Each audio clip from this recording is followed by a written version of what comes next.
थे, इसलिए उन्होंने कहा कि कम से कम बच्चा हमारा पढ़ के डॉक्टर बनेगा।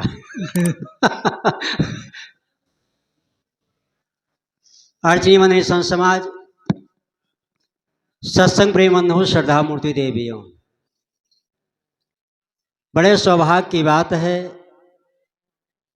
कि आपके ग्राम अरखा में ऐसा एक भक्त परिवार है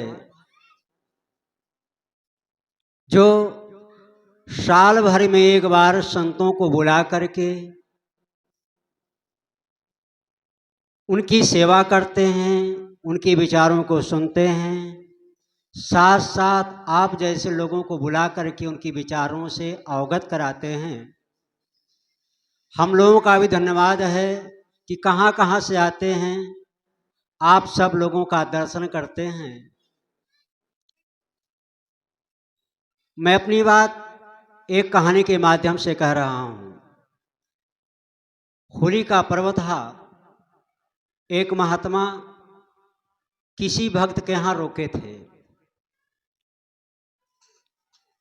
जैसे कल होली का पर्व है, महात्मा जी आज एक भक्त के यहाँ रुके हुए थे। उसने कहा कि साहब जी, आज आपको मेरे यहाँ रहना है क्योंकि कल होली है, आपको जाना नहीं है। महात्मा जी ने कहा भक्तराज से कि होली में क्या बनता है।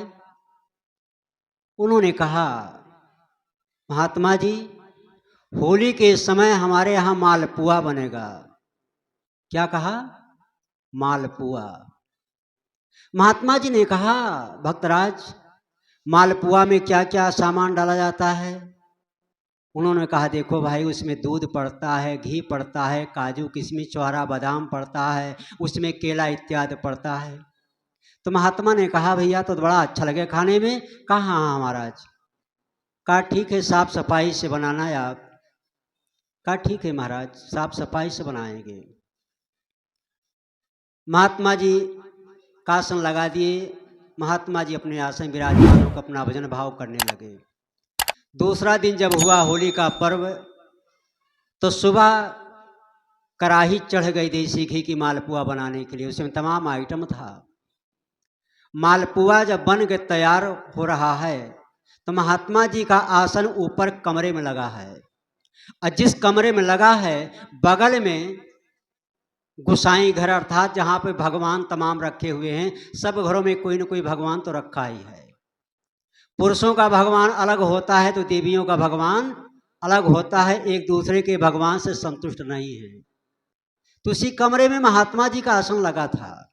इधर कढ़ाई चल रही है, मालपुआ की सुगंध आ रही है। तो महात्मा जी ने कहा, सोचा अपने मन में, जब इसकी सुगंध इतनी सुंदर है तो खाने में कितना अच्छा लगेगा। महात्मा जी जल्दी से नहा धो करके बैठ गए। ध्यान चिंतन में पढ़ाई लिखाई करने के पश्चात तैयार होकर बैठे हैं कि अब गरम गरम मालपुआ खाने को मिलेगा। कुछ समय के पश्चात 8 जब बजा तो छोटी बहू एक गिलास में पानी, एक थाली में 7 मालपुआ, 8 नहीं, कितने? 7। आप लोग किसी देवथान में जाती हैं देवियाँ हमारी बहनें, तो देवी माँ के लिए 7 बनाती हैं कि 8? 7। ना तो 6 बनाती हैं, ना 5 बनाती हैं, ना 8 बनाती हैं। कितनी बनाती हैं? 7, क्योंकि 7 भवानी हैं। और देवी माई के लिए नान नान बनाती हैं। देवी माँ के लिए छोटी छोटी बनाती हैं, अब अपने लिए बड़ी बड़ी, क्योंकि देवी माई को महाबात छूट के अनकर से एक मुंह बड़वार के बा। देवी का माँ का मुंह छोटा है, ऐ लोगों का मुंह बड़ा है, इसलिए देवी के लिए छोटी छोटी, अब अपने लिए बड़ी बड़ी। ये भी चटेरने मुशियार हैं। हम लोगों को भी चटेरी है। मेरे को बचपन साथ के 50 वर्ष पूर्व की बात याद है कि छोटा सा लकड़ी का चटुआ होता था। अब तो रिवाज खत्म हो गया।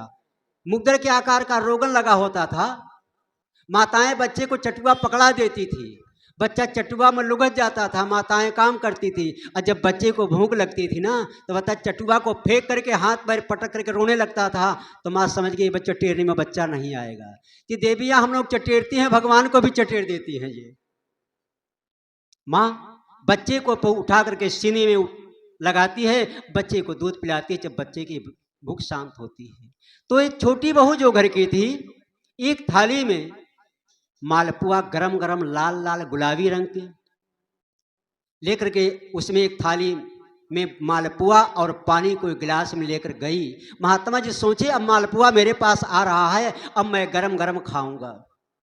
लेकिन क्या करती है बहू रानी, महात्मा जी के पास ना जा करके उस रसोई घर में चली गई जहां भगवान का फोटो तैयार लगा है। महात्मा जी सोचे हो सकता है उधर का नंबर लग गया है तो इधर का भी नंबर बाद में लगेगा, कभी इधर से नंबर लग जाता है तो कभी उधर का नंबर लग जाता है, कोई बात नहीं, उधर लग गया तो इधर भी आएगा। अब वो पता नहीं जा करके वहां थाली को रख देती है और गिलास का पानी रख करके क्या बुद बुद करती है, तो लो आप लोग जानो, मैं नहीं जानता भाई। अब क्या मंत्र पढ़ रही है कि देखो प्रभु आप धीरे धीरे खाना, अभी गरम गरम मालपुआ है, आपकी जीभ जल जाएगी, पानी भी रखा है ठंडा, कायदे से पीना नहीं सकते, जुकाम भी हो जाएगा, तो डॉक्टर साहब का इलाज भी करवाना पड़ेगा। यहाँ कई डॉक्टर हमारे यहाँ बैठे हुए हैं। अब क्या कह रही थी महात्मा जी शांत बैठे हैं कि हो सकता है भाई नंबर उधर का लग गया है तो उधर से उधर का भी इधर का भी नंबर लगेगा। भगवान उधर खाने के लिए तैयार नहीं, उधर का भगवान खाने के लिए तैयार नहीं, इधर लोग महात्मा को खिलाने के लिए भी तैयार नहीं। महात्मा जी बैठे हैं, 8:30 बज गया, महात्मा जी बैठे हैं, हाथ तो धो धा करके बढ़िया फ्रेश होकर के कि हो सकता है उधर के बाद अब इधर के नंबर लगे।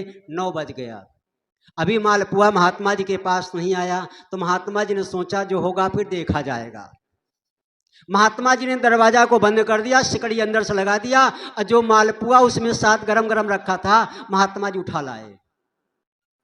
अब महात्मा जी जब उठा लाए उस मालपुआ को खा गए, खा करके पानी वानी पी करके बर्तन को वहीं ले जा करके फिर धो धा करके रख दिए कायदे से।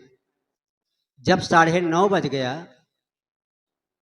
9:30 बज गया तो बहू रानी आती है, गोसाई घर में जाती है तो देखती है बर्तन में को मालपुआ नहीं है। अब महाराज जी तो मुख ढांप के बैठे हुए हैं कि जो होगा फिर देखा जाएगा। अब गई, देखती है कि थाली में एक भी मालपुआ नहीं है।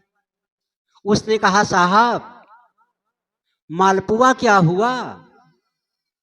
महात्मा जी ने कहा भगवान खा गए। क्या कहा? भगवान खा गए। बहू रानी सोचती है भगवान तो कभी खाते नहीं है, लेकिन महात्मा जी झूठ बोलते भी नहीं, भगवान तो कभी खाएंगे नहीं, ये महात्मा जी कभी झूठ बोलेंगे नहीं। कहा साहब मालपुआ क्या हुआ?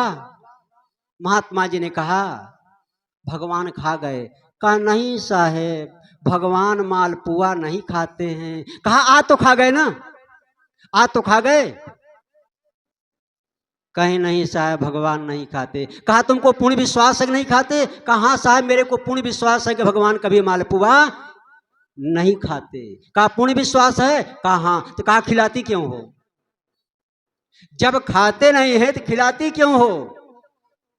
कहा हमारी बूढ़ी खिलाती है, सास खिलाती है, जेठानी खिलाती है और परिवार के लोग खिलाते हैं, तो मैं भी खिलाना शुरू कर दिया। ध्यान दीजिए माताएं, आप जो बच्चों में संस्कार डाल रहे हैं ना, आपकी बेटियों में आपके बहुओं में संस्कार पड़ेगा, वो देवी माँ की पूजा होगी, आपकी पूजा होने वाली नहीं है।